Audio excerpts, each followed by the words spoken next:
Hey, so want to talk about, before I do, check out this video. Can get used to this every day. Would not mind it. From Cabo. So want to talk about one of the biggest mistakes that I see when it comes to hiring appointment setting or sales development reps, as we know it in the software SaaS world, and as an appointment setter in the online space. So I see so many companies, business owners, managers, and leaders waste so much time and money and resources trying to get a rep that they've already hired to just go from like underperforming to performing at a baseline level at KPI, because they made not necessarily a hiring mistake, but they miss a critical step in their hiring process that end up getting the wrong people into the seat, right? Like it's the right person. They might even be a great culture fit, right? But they're just not right. They might not just be right for the role. Okay, so again, my point is, if there's companies would try so much, would invest so much money and resources and time over correcting a mistake that they made during the hiring process, and the fix is so simple, but I don't see a lot of companies do it, and the few companies that do it don't do it well. Okay, so I'm gonna help you fix this in about 30 minutes. So I've inherited a team. I built a team from scratch with sales development rep, appointment setting rep. Again, I'm gonna use the two terms interchangeably. More than, let's say, a handful of times now. Okay, and one of the things that I feel I do really well to don't have the same mistake is I always do a mock call in the interview process. Now, if you're hiring for an experienced sales rep, right, an account executive, a closer, it's less important because of the experience that these reps have had. You can verify previous closing experience, quota carrying reps. It's easy to prove, right? It's the, again, sales development, appointment setting role that is a little bit harder to figure out, because a lot of the time we're hiring people without the experience, right? So how do we know they're going to do well in these roles? How do we know we're not going to hire somebody who's much more of a farmer, right, or a customer success oriented person in a role where they need to be actually outbounding, they have to face rejection, and they have to actually like want this, right? And they have to like get it, if you will. If you ever, again, I'm probably preaching to the choir here, but have you ever hired somebody who you thought looked great on paper? They have all the right criteria and all the right experience or the right buzzwords in their resume, and they sounded great in the interview without a mock call, right? The normal interview, and then they just don't do well when you put them on the phone, right? Or when you ask them to actually go out and try to get some appointment. And it's the reason is because a lot of people are well trained for the interview, so they know how to interview well. That does not mean they're gonna do well in the role, right? So the way to fix that is you have to, again, especially with the appointment setting role, where we don't have a lot of prior experience to base off from the performance, is you have to model the interview a little bit like it's a job, right? And that's why I always do a mock call in the interview. So it's gonna take you an extra 20-30 minutes, but I guarantee you it's gonna save you hours, months.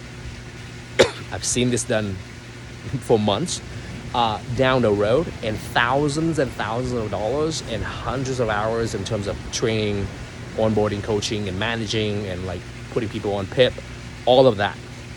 It's gonna save you a lot of time if you're just gonna do an extra 30 minutes in the interview process. Okay, so here's what you do. Level 1 is, if you're not doing a mock call at all right now, you need to start doing it right away. Why? because you're gonna get on an interview with a great candidate on paper who have all the right buzzwords, and then when you ask them situational questions about how they would handle objections, in theory, they have all the right answer, right?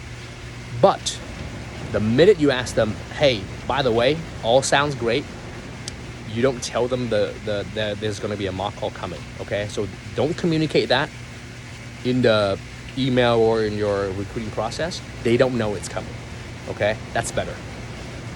You could tell them it's coming. I'm impartial, but I've never told them it's coming, and I'm gonna keep it that way myself. But you can tell them it's coming. It's not a huge deal because of how we're gonna do it. Okay, they won't expect what's coming, and that's where the goal is at. So, level 1 is if you're not doing any mock call at all, implement it right away. Half the people that talk really good game on paper will not even be willing to do the mock interview. So you go through the regular interview, you look at their resume and ask them questions about their work experience, and then maybe you ask them behavioral questions, right? Situational questions about how they would respond in certain situations in the past, and it all sound great, right? And then you go, awesome, love everything I'm hearing so far. For this next part of this interview, if you're open to it, what I would love to do is to give you a taste of what it's like to be in this role at this company by doing a mock exercise, right? So I'd like, again, if you're open to it, right? So you don't force them to do this. If you're open to it, I'd love to have you put on the hat of a sales development rep or an appointment setting or a growth specialist at this company, and calling on me as a business owner of our client in our target market, and just assume that you're already working with us and try to set an appointment with me. Okay? You put this out, you make this invitation, if they're open to do this, and half of the people who talk a great game won't even won't even try. Those are the people you want to run from. Okay? They're great on paper, they interview well, not going to do well in the job if they're not going to even try. Okay? So now you're down to half of the candidates already. By the way, when this first happened to me, it blew my mind. I'm like, how are you going to be a sales rep if you're not willing to do the job now, right? If you're not going to be willing to go for the swing and take a swing and take a swing at the bat here on an interview, how are you actually going to do that in real life, right? So that's going to be half of the candidates gone. With the other half who are willing to do the mock call, great. Do the mock call. And you can do it however you want. I like to do it with a prospecting call for appointment setters, sales development reps.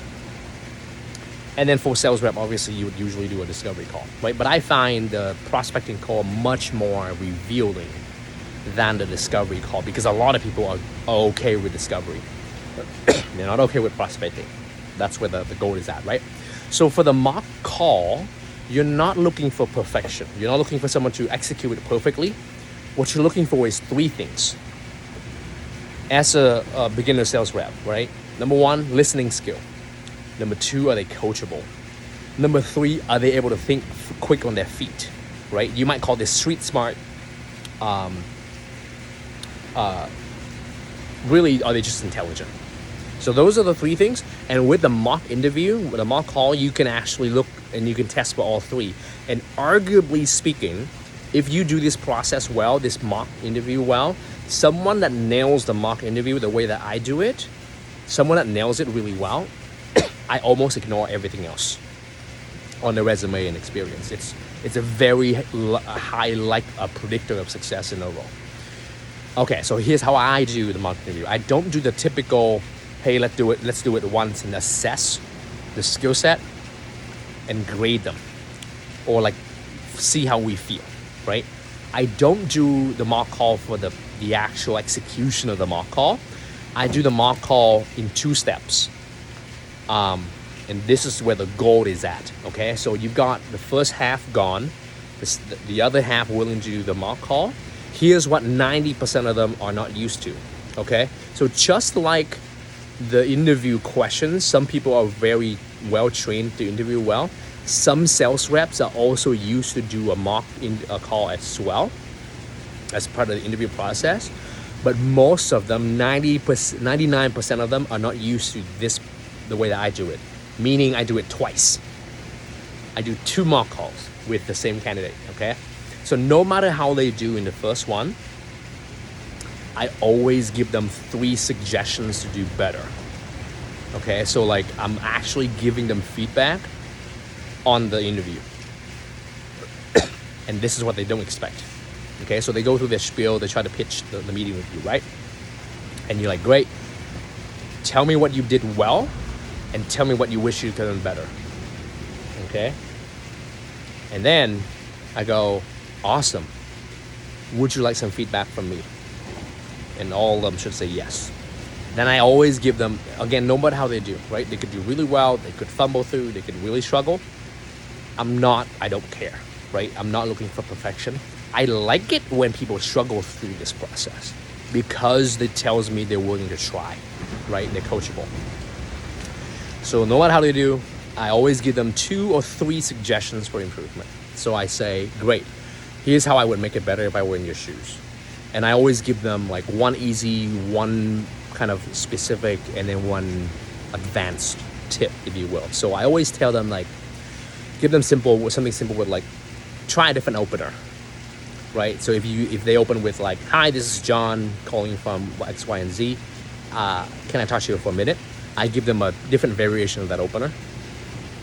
And then I give them something, the second thing I give is something specific about the industry. So I say, hey, great job here. We work with a lot of physical therapists. So instead of clients, they call their customer patients. So instead of using the word client, you use patient so as to sound more relevant. And then the third thing is something probably usually more advanced, like here's an advanced tip, right? At the end of the call, I only said yes or I only said no once or twice. As a rep, I usually try to go for 3 no's before I give up. Something like that, right? Again, it's not even the specific feedback that I give them, okay? Because of the next step. This is where 99% of them are not expecting. Then I go, hey, was that feedback helpful? I always say yes, right? Here's how you test whether or not it was actually helpful. You go, awesome. Again, for this next step, if you're open to it, you don't have to, right? I'm giving them an out here. If you don't have to, you don't have to. But if you're open to it, let's do it a second time. Let's give it 1 more try to see, if the feedback that was provided was helpful to you. They should be willing to do it a second time if they already did it the first time. So I've always, more than 9 out of 10, almost 10 out of 10, I would get the candidate to do it again. In the second try, this is where the goal is at. Okay? So they could be well trained for the mock call, but they're 99% of them are not well trained for the second try because you're looking for 2 things. Number 1 is the second time better than the first time. Okay? If it is, great. If it's not the end of the world. And the second thing you're looking for is, are they able to implement at least 1 or 2, ideally all 3 suggestions that you just gave them a minute ago? Why is this important? Were they listening? Right? Or they just say they were listening. 2, you could see right? Because they could see some candidates who are taking notes. And 2, are they able to think on their feet? Right? Because you literally just gave them these suggestions on the spot. Are they able to think on their feet? Are they coachable? Right? Because this is exactly what will happen once they become a rep. You're going to listen to their calls. You're going to say, hey, John, or hey, Emily, great job here. Do better here. And if they're not willing and they're not able to actually implement that right away, you have a very good sense of how they would perform on the job. So you're looking for 2 things, again, like I mentioned. Are the second time sounding better than the first? And then are they able to implement 1 or 2 or ideally all 3? If someone nails all 3 suggestions that you give them and it sounds better on the second one, like I usually put them at the very top. Like somebody would have to come in with a way, way, way, way different experience and a lot better to like actually be competing with that candidate for me in my book. If you find somebody like that, very high likelihood that they're gonna do very well in the role, and you're not gonna have to spend time trying to get them to KPI.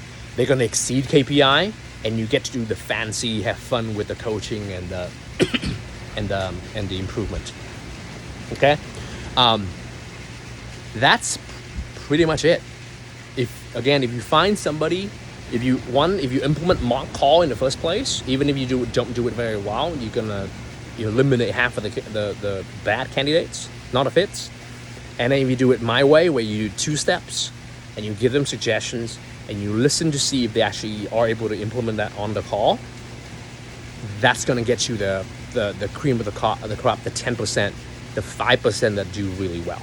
Now, one scenario here is if the second time they don't do as well, right? So some candidates will fumble the second time because you've given them feedback and they're put on the spot. They don't do as well as the first time. It has happened. It will happen to some candidates. It's not the end of the world. And let me tell you why. There's 2 types of candidates that do well, in my experience, in an appointment setting, sales development, starting out sales role. One of those, born for this role, smart as heck, coachable, great listening skill, great people skills. They will do well in the role, but typically they don't want to be in that role for very long, right? Because they're smart. They want to, grow, and they want to do better. So those reps, you have about a year and 18 months, maybe 2 years max with those reps, right? Which is great. That's sometimes all we need from those reps, because they do better elsewhere as well. The other type of reps who are coachable, they have listening skills, they're just not polished, right? And they might not be thinking on their feet because they don't have the experience, just life experience in general. But they are willing to try, right? Those candidates tend to actually stay in a role longer because they know they have some deficiencies they want to work at. I would probably place myself in that second bucket. I probably would not have done that well in my first sales role if I was put through this test. I would definitely give it a shot, which was the most important part, right? But I probably wouldn't have done as well. I probably would not be the A-class candidate. But I stay in my sales development role way longer than I should have, because I was really going for the mastery. I knew I wanted to master this. I knew I had some deficiency, and I really wanted to fix it. So you get 2 type of reps there, where you got the really awesome rep. They're gonna go and crush their numbers right away. They are fun to work with. They are preppy. I'm thinking of one of my reps here. Her name is Olivia. She's in this role, in this bucket, right? Nails it. Awesome rep. Doesn't want to be a sales development for very long, right? Which is great. Again, she's moved on to be a marketing manager at another startup. So it worked out really well. The other bucket are reps that are greedy, persistent, they're willing to hit the shot, they're rough around the edges, is what I'm saying. Those reps stay in the roles longer, they're more loyal, they try harder. The smarter people don't have to try as hard, right? But the people like me, and some of my favorite reps as well. Not saying Brandon is not smart, but Brandon is very gritty. But Brandon was a little bit rougher around the edges, but he tries really hard, and he put in the reps, if you will. So those are the 2 buckets of candidates I love to work with. Again, if you get one of these 2 buckets of candidates, you're not going to have to try to manage the KPI. They will either meet or exceed KPIs, and you get to do the fun stuff with them. So if you, again, just to recap, if you add an extra 20-30 minutes to your interview process to do this mock exercise, yes, it will take some time up front, but it's going to save you tens of thousands of dollars in terms of tools, training, time wasted, right? Trying to get an underperforming rep to KPI because you got the right people in the role, and they're gonna crush it. So do the time that it takes, a little bit of extra time in the beginning to do this, and then you can have a lot more fun working with the right candidates later on. So if you're not doing mock call at all, do it right away. My preferred way is don't tell the candidate it's coming. You get the true experience. And then two, if you are going to do mock call, if you're already doing mock call today, do a 2-step. And that will get you the cream of the crops. Again, and there's 2 buckets. Nails it right away. Great work. We'll start off really well. We'll have to find ways to help them progress fast. And then you've got the willing to take take the swing, rough around the edges. You get more time. You get more efforts out of them, if you will. So that hopefully wraps it up. This is safe. I wish someone had taught me this at the very beginning of my journey when I was hiring my very first sales reps. But hopefully this helps. Again, hi from Cabo. And if you have any questions or suggestions or any tips that you've learned hiring reps in the past, put them in a comment below. Cheers.